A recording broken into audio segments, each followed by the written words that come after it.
Se dice que nuestra sociedad es una sociedad de la imagen porque la cultura visual o audiovisual ha desplazado a canales tradicionales de comunicación, como puede ser la escritura o el lenguaje oral. Pero ha habido épocas anteriores muy marcadas por lo visual. Probablemente, de hecho, no haya habido otra civilización que desarrollara tanto el sentido de la mirada como la civilización europea medieval. Hablamos de la época de las catedrales, del gran arte religioso, de los códices iluminados con pan de oro y de tantas otras manifestaciones que configuraban el imaginario de los hombres y las mujeres medievales, que de ese modo veían reforzada su fe, su esperanza y también su temor incluso ante el futuro que podía esperarles en la otra vida.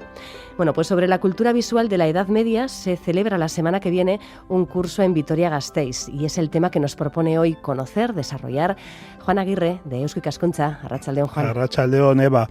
Pues sí, un curso que lleva por título Primer curso de cultura visual de la Edad Media, que va a tener lugar la próxima semana, como has dicho, de viernes a domingo en Gasteiz y en el santuario medieval de Nuestra Señora de Estíbaliz. Y estamos con su coordinador, que es Gorka López de Munain.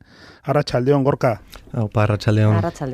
Doctor en Historia del Arte por la Universidad de Barcelona y ha sido investigador y docente de la Universidad de Buenos Aires, especialista en teoría y cultura visual desde la perspectiva de la antropología de la imagen. Gorka es uno de los fundadores del Centro de Estudios de la Imagen Sans Soleil y además coeditor de la interesantísima editorial de este mismo nombre. Y suya es la iniciativa de este curso sobre el que vamos a hablar, Gorka, los próximos minutos, y sobre la Edad Media, ¿no? Esta cultura visual de la Edad Media. La Edad Media hoy aparece en general como algo alejadísimo en el tiempo, en la mentalidad tan distinta de la que hoy tenemos. Sin embargo, a poco que uno se adentre un poco en el estudio, en la lectura de temas relacionados con la Edad Media, lo primero que se te caen muchos clichés creados por el cine, etcétera, y luego te atrapa por la inmensa riqueza de expresiones culturales. Bueno, vosotros vais aún más lejos y decís que esa cultura y ese imaginario medieval no acabaron del todo con la modernidad, sino que llegan hasta nosotros. Sí, efectivamente parece que en un primer momento pudiéramos pensar que la Edad Media está muy lejana, que es ya pues fruto de otro tiempo, de otra época muy diferente, y sin embargo a medida que se va profundizando en su estudio, en el conocimiento de cómo fue aquella época, uno se va dando cuenta de que son bastantes los nexos que nos conectan con la nuestra, que no está tan lejana desde luego, y que se empieza a ver cada vez más pues unas conexiones de lo más interesantes. No en vano, por ejemplo, en los años 70 el propio Umberto Eco editó un libro que se conocía como La Nueva Edad Media, en la que ya se anticipaban algunas ideas, sobre todo desde el ámbito más de lo político, de lo económico, de la organización social, en la que se dibujaban esas conexiones entre una etapa que hasta ese momento se había tildado de oscura, y ese nuevo modo de acercarse a la Edad Media empezó a dibujar unas conexiones que llegaban hasta nuestro tiempo. Y hay historiadores que de hecho comentan que esa idea que tenemos de la Edad Media habría que extenderla casi hasta, o por lo menos hasta la entrada de la modernidad como mínimo. Y sí que quizá donde más se ven estos nexos, o al menos desde el punto desde el cual lo analizaremos en el curso, será a partir de la cultura visual. La Edad Media, como bien habéis dicho, estaba profundamente conectada con las imágenes y jugaban un papel determinante, y lo mismo podemos pensar, desde luego, de nuestra sociedad, en la que las imágenes igualmente tienen un papel destacadísimo. Y también veremos cómo todo ello está generando un interés reciente por estudiar y conocer esa espiritualidad, y quizá también todo ello habla un poco de nuestra sociedad, de nuestros intereses por una espiritualidad que sentimos desconectada, pero a la vez que queremos reconectar, y en ese estudio de la Edad Media quizá estemos viendo una especie de carencias en nuestro tiempo. Bueno, será uno de los temas que intentaremos ahondar porque es un tema complejo, pero bueno, el propio estudio de la Edad Media y de todas estas temáticas relacionadas con la cultura visual también creo que nos ayudarán a entender un poco mejor nuestro tiempo, o al menos ese es el objetivo. ¿Y cómo se interpreta una obra de arte medieval? Más allá de las cuestiones formales, ¿cómo entrar en su contenido? ¿Hay que meterse en la piel y en la mentalidad de la época? Hay que ir avanzando en nuevas metodologías de estudio que nos permitan acercarnos de una manera más amplia a entender cómo se puede leer una imagen medieval, porque quizá las lecturas más clásicas, pues las tradicionales metodologías formalistas, la iconografía, etcétera, pues no terminan de profundizar en la comprensión de estas imágenes, terminan solo rascando una parte de la superficie, y quizá un estudio desde una perspectiva más interdisciplinar, más conectada con un modo de ver la cultura visual de forma más amplia, que contemple también imágenes de otra naturaleza, no necesariamente aquellas que entran después en el canon de lo estético, de lo artístico, y también estudiar un poco cómo se percibían esas imágenes, cuál era el modo en el que las personas de la Edad Media conectaban con las imágenes más allá de una consideración estética, artística, etcétera, como comentaba. En la Edad Media, Gorka, claro, la inmensa mayoría de la gente no sabía leer ni escribir, entonces las imágenes de las iglesias, fundamentalmente cuadros, frescos, iconos, retablos, altares, funcionaban como libros de adoctrinamiento. Los fieles contemplaban esas imágenes artísticas y así iban entendiendo un poco los misterios, pero luego se les pedía que durante sus oraciones privadas visualizaran mentalmente los hechos y esos misterios sagrados. ¿Cómo era este proceso? Sí, efectivamente, las imágenes cumplían por una parte ese tópico que muchas veces se ha dicho, de, por ejemplo, con respecto a las portadas, que eran una especie de Biblias en piedra, o siempre se ha recurrido a esta suerte de metáforas para explicar cómo para una sociedad en su mayor parte iletrada, o que, como decías, ¿no?, que no sabían leer, las imágenes suplían esa carencia y permitían acceder a los misterios de la, pues en su caso, de la religión cristiana. Pero sí que también, por otra parte, y en el curso creo que se ahondará bastante en ello, para ver cómo las imágenes iban más allá del mero hecho de describir un pasaje, por ejemplo, bíblico, el simple conocimiento de una situación concreta, de una geografía de un santo o lo que sea, sino que se iba un poco más allá. Y lo que se buscaba era ver con los ojos para acceder a una visión interior. Y los ejercicios espirituales, sobre todo, trabajaban en esa visión interior, que es un concepto que quizá hoy nos pueda parecer un poco lejano, pero en la Edad Media estaba del todo presente, la idea del ojo del alma, la percepción que era ultraterrena. Todo eso era pues se lograba por medio de una serie de ejercicios espirituales en los cuales las imágenes tenían una fuerza pues destacadísima. Se recurría a libros en los que, por medio de una serie de imágenes o por medio de unos textos en los que se invitaba a quienes los estuviera haciendo estos ejercicios a memorizar o a pensar o a crear mentalmente una serie de imágenes y meditar a partir de esas imágenes mentales, lo cual, pues como imagináis, abre un abanico de estudio realmente sugerente. Dices ejercicios espirituales y no te refieres específicamente a los de Ignacio Loyola, pero sí son herederos los de Ignacio Loyola de esto que estás hablando, ¿verdad? Sí, sin duda. Los ejercicios espirituales de Ignacio Loyola beben directamente de esta tradición, están plenamente conectados y, por ejemplo, los ejercicios espirituales para la meditación de la Pasión de Cristo, etcétera, tienen una conexión directa con todo ello, que al final es... Pues eso, es imaginar, por ejemplo, en el caso de la Pasión de Cristo, ¿no? Pues imaginarla, crear esas imágenes mentales y después incluso recorrer toda esa pasión acompañando incluso a Cristo de forma virtual por medio de la imaginación. Hoy en día quizá pues quizá no le damos tanta importancia, pero la imaginación se desarrollaba. Hay auténticos tratados dedicados al conocimiento y a la profundización en el desarrollo de la imaginación para poder llevar a cabo todos estos ejercicios. Ya. Bueno, todo ello nos lleva a pensar en la Edad Media como un tiempo de experiencias místicas. Nos preguntamos si todas estas imágenes, las reales y las virtuales, que en un momento dado se fabricaban en la mente, podían influir en estas visiones subjetivas que se tenían durante los trances místicos, ¿no?, que tanto abundaron en la época. Sí, es curioso cómo en muchos de los episodios que narran, por ejemplo, muchas místicas medievales, no es difícil entrever las imágenes a las que ellas estarían remitiendo. Indudablemente vivían, como antes comentábamos, ¿no?, en una sociedad en la que estaban muy presentes las imágenes, y, por ejemplo, para las místicas, que casi siempre estaban en un contexto religioso, o bien en un convento, en un beaterio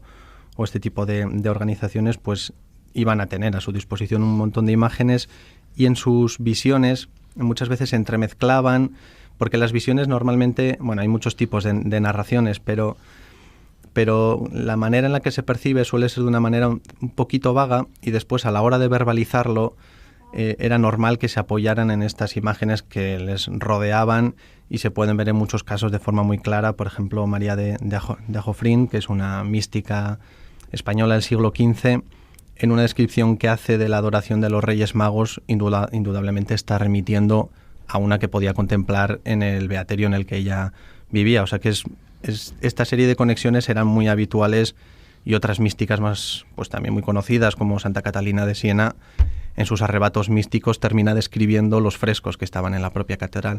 Esto sí que es vivir el arte, ¿no? Sí, desde luego. Y va más allá del modo en el que hoy en día estamos quizá más acostumbrados a percibirlo, ¿no? Desde esa experiencia estética que se va fraguando a partir del siglo XIX en los museos, etcétera. La experiencia que se propone al visitante no tiene nada que ver con el modo en el que funcionaban estas imágenes en la Edad Media. Este tema de las mujeres en la mística medieval ha abierto una corriente en la nueva historiografía que es muy interesante. En el curso vais a tener a 2 especialistas en el tema, ¿verdad, Gorka? Háblanos de la importancia, efectos de la cultura visual de este tipo de investigaciones y además es que, claro, se dice que la mujer era más sensible que el hombre a ese tipo de experiencias visionarias. Sí, es muy interesante ver cómo recientemente o en las últimas décadas se está dando como una nueva corriente de estudios en los que tienen mucha presencia las místicas y especialmente en este caso las místicas medievales, pero después si nos trasladásemos a otra época, la época del barroco, también tienen mucha relevancia.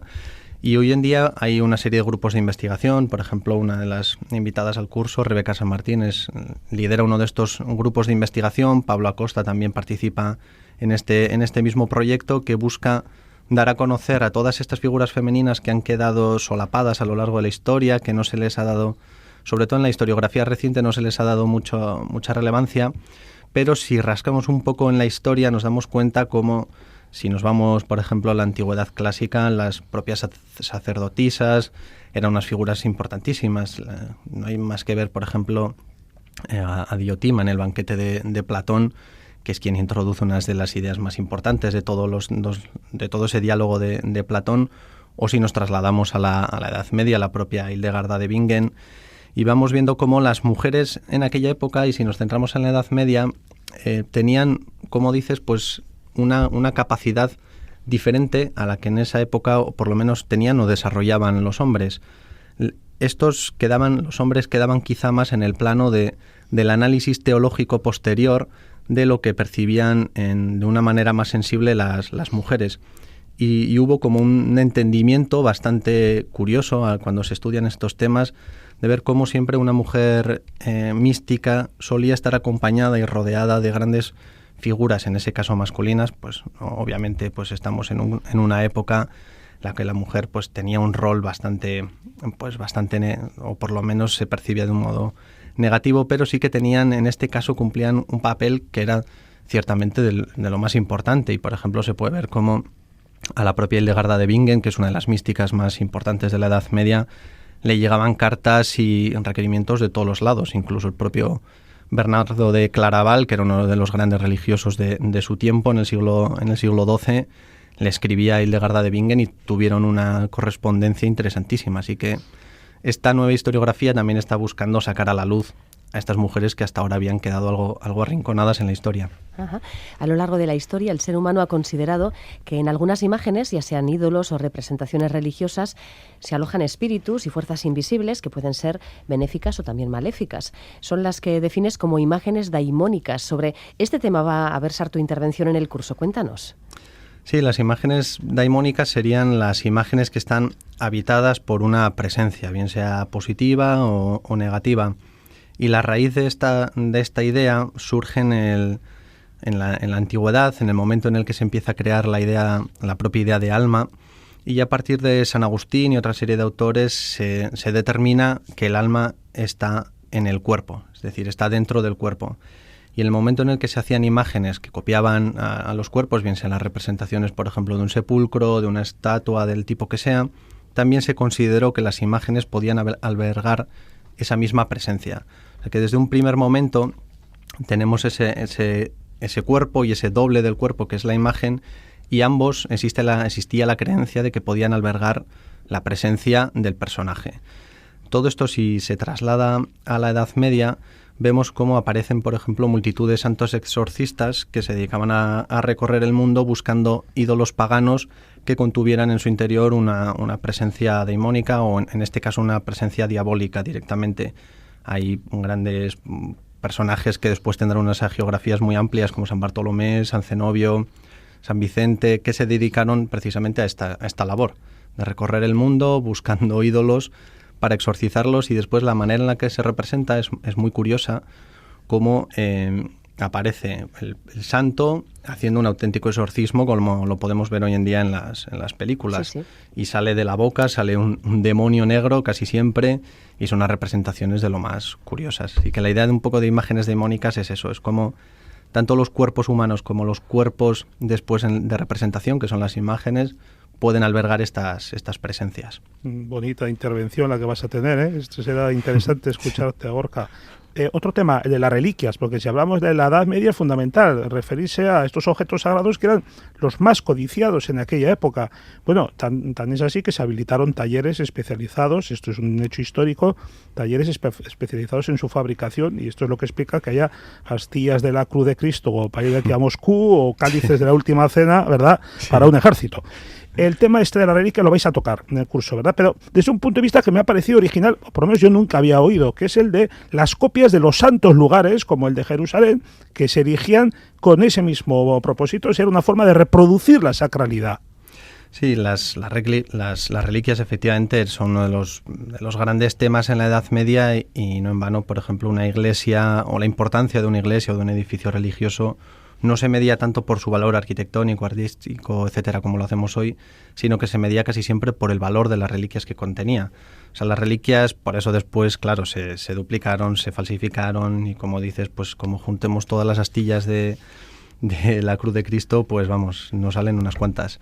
Pero después hay otra serie de reliquias que quizá no se han estudiado tanto, porque no son reliquias directamente. No es el típico hueso de santo, calavera o incluso la tela que vistió tal santo, sino que eran reliquias, pero que eran réplicas a su vez de un original. Y el Santo Sepulcro se convirtió en, pues como en el gran o la gran arquitectura a replicar, a copiar. Por eso cuando se peregrinaba a Tierra Santa, muchas de estas personas que lograban hacer esa peregrinación relataban, describían, medían cómo era el Santo Sepulcro, y después cuando volvían a su tierra se transmitían esas medidas y la gente intentaba replicarlo para hacer una suerte de peregrinación virtual, pero dentro de su pueblo directamente. O sea, se hacían copias de estos santos sepulcros, pero copias que tenían el valor de reliquia, porque las medidas tenían un sentido sagrado. Una medida que se ajustase al original servía también para que la réplica tuviera ese valor de casi original. Y no hay que irse muy lejos, por ejemplo, a Torres del Río, en Navarra, una iglesia románica octogonal preciosa, es una réplica también del Santo Sepulcro, y se hizo con ese mismo propósito. Así que es un tema que quizá no ha sido tan abordado. Las reliquias se suelen ver de otro modo, pero estas réplicas son de lo más curioso. Muy curioso, sí. Y otro tema bien particular, en la conferencia que ofrecerá la profesora Rosa Alcoy de la Universidad de Barcelona, va a abordar la cuestión de los fieles que se hacían retratar como personajes dentro de obras artísticas de tema bíblico, pues desde una adoración de los Reyes Magos hasta una crucifixión o una anunciación, como una manera quizás de anticipar su presencia en el paraíso. Esto imaginamos que no estaba al alcance de todos los bolsillos, punto número 1, pero además esto fue común en la época y no se podía considerar en algún momento hasta una falta de respeto, ¿no? Ponerse al lado de la Virgen María, no sé, en la crucifixión. Sí, o en medio de entre San José y la Virgen, ¿eh? Sí. No, ahora nos parecería una falta de respeto, sinceramente. Sí, la verdad es que hacían unas composiciones que es como una especie de collage, como si hiciéramos hoy una mezcla de... Con el Photoshop, ¿no? Sí, una especie de Photoshop del momento. Y claro, evidentemente solo estaba el acceso de personas que tuvieran el poder para sentir que ellos podían estar. Claro, es un ejercicio de ego bastante importante el pensar que puedes incluirte en una representación, porque claro, después de todo lo que hemos estado hablando, vemos que las imágenes cumplían un papel muy importante que iba más allá de lo que meramente representaban. Por tanto, incluir tu retrato dentro de unas escenas que se consideraban sagradas, como puede ser, como decíais, ¿no?, una crucifixión, una adoración de los Reyes Magos, y aparecer ahí arrodillado en medio de la escena, pues evidentemente solo estaba reservado a unos pocos, pero como ha estudiado Rosa Alcoy, que ha dedicado a este tema prácticamente pues casi toda su vida de investigación, realmente ha hecho un trabajo impresionante a lo largo de su vida para estudiar cómo los donantes, cuando hacían una donación importante o cuando eran personajes que tenían una relevancia particular en cada caso, pues se incluían dentro de estas representaciones y era una manera de garantizarse un acceso o de anticipar su acceso al paraíso, que era al final la obsesión que tenían todos. La mayoría de los casos tenían una vida no demasiado, pues bueno, los pecados indudablemente estaban ahí y era una manera de adelantarse a la anticipación, de dibujar a ellos mismos cercanos al paraíso y dejar un poquito más de lado el infierno, el purgatorio, donde no pasarían un buen rato. Así que estas representaciones, que son muy habituales, la verdad es que sobre todo a partir del siglo XIV se desarrollan un montón de imágenes en las que los donantes se empiezan a aparecer de forma casi obsesiva dentro de estas representaciones. Y al final lo que nos está hablando es de una época en la que vive con mucha angustia el ir o al paraíso o al purgatorio, y quienes tenían capacidad para encargar estos retratos buscaban anticipar ese acceso al paraíso mediante las imágenes. Pues un catálogo de temas de vuestras jornadas, interesantísimo, Gorka. Y ya pues para terminar, en líneas generales, no nos cuentes todo el programa, pero en líneas generales un poco cómo habéis planteado el curso de la semana que viene, del viernes al domingo. Sí, son 3 días, el viernes a la tarde en el Museo de Bellas Artes, luego el sábado estaremos el día completo en Estíbaliz, donde se desarrollarán la mayoría de las conferencias en el santuario de Estíbaliz, que se cerrará con una visita guiada nocturna a la iglesia románica para conocer un poco las funciones también de la luz, la noche en las iglesias románicas. Y ya por último el domingo en el Museo Vivat de Arqueología de Vitoria tendremos la conferencia de cierre acompañada de una visita guiada a la ciudad medieval de Vitoria. Así que será un fin de semana creo que bastante completo, bastante intenso, pero bueno, para todos aquellos que les gustan estas temáticas, pues creo que lo disfrutaremos mucho. Y Juan tiene apuntada además la página web donde pueden encontrar nuestros oyentes más información. Efectivamente, es la página alabamedieval.com y es ahí donde uno puede encontrar ya la información completa con todo el programa que nos acaba de señalar a grandes rasgos Gorka y la manera de inscribirse a este primer curso de cultura visual en la Edad Media del 30 de junio, del viernes hasta el sábado, hasta el domingo 2 de julio, y en Vitoria-Gasteiz y en el santuario de Estíbaliz, como acabamos de saber. Gracias, Gorka, que vaya muy bien, que lo disfrutéis. Vale, muchas gracias a Hasta vosotros. Luego, Juan. Gorka y Eva, un abrazo. Hasta luego, un abrazo, Agur.